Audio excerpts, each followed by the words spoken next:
Hi guys! Welcome back to my channel. This is your Ate Lovely, your demolition consultant.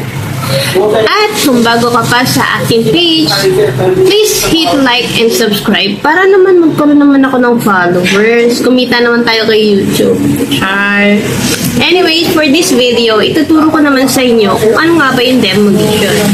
But wait, before we proceed, inform ko lang kayo hindi kami yung katulad nito.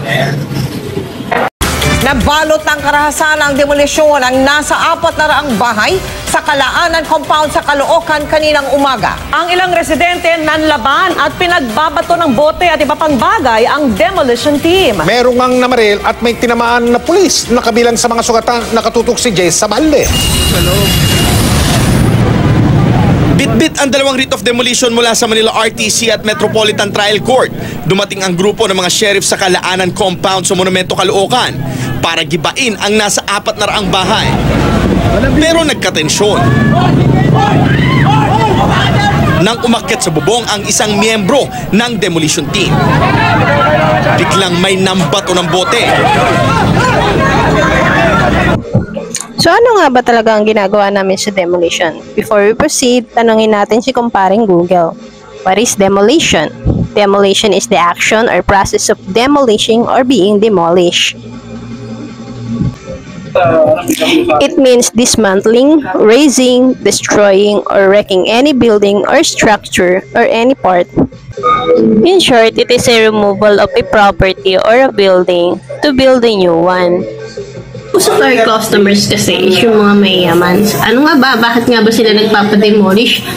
Ang ganda-ganda na ng house nila and yet pinapademolish or pinapa-remove pa nila. So what are the purposes ng pagpapademolish? So syempre first, gusto mo mag-expand ng building or gusto mo lumaki yung property, to convert it into something like halimbawa one floor house, a bungalow house, and then gusto mo siyang maging second or third floor or gawing apartment. So need mo talaga siyang i-demolish para syempre lumaki yung iyong house. Bakit kailangan demolish? Pwede mo naman ipatong. That's not right, guys. So structural designs, anytime, lalong-lalo na pag dumating yung the big one, napaka-unsafe ng iyong bahay kasi yung foundation na ginawa para sa bahay mo is pang bungalow lang. Pag pinatungan mo siya ng second floor, ng third floor, pinalaki mo siya, yung weight na created para sa kanya, yung weight na para sa bungalow house lang, hindi niya kakayanin yung house na bago. So baka mangyari dyan, baka maging Leaning Tower of Pisa. Unti-unti siyang babagsak. Second, kung gusto mo naman mag-expand or tumaas yung asset value ng iyong lupa. Halimbawa, meron kang property, may mataas na high-rise building, pero yung buyer gusto niya ibang design ng house. Kita mo siya ng mas mabilis kasi nga space lang siya. So wala na silang aalalahanin, maglalagay na lang sila.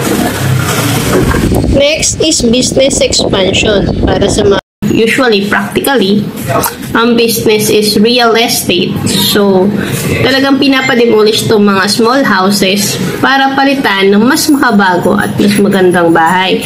Ginagawang apartments or sometimes mga malls and mga malalaking buildings. So, marami pong reason bakit nagpapademolish, pero mostly yung mga nagiging client natin is yung mga nag-expand ng business. Yun, alala ko pala. So, dito muna tayo guys and see you sa next vlog.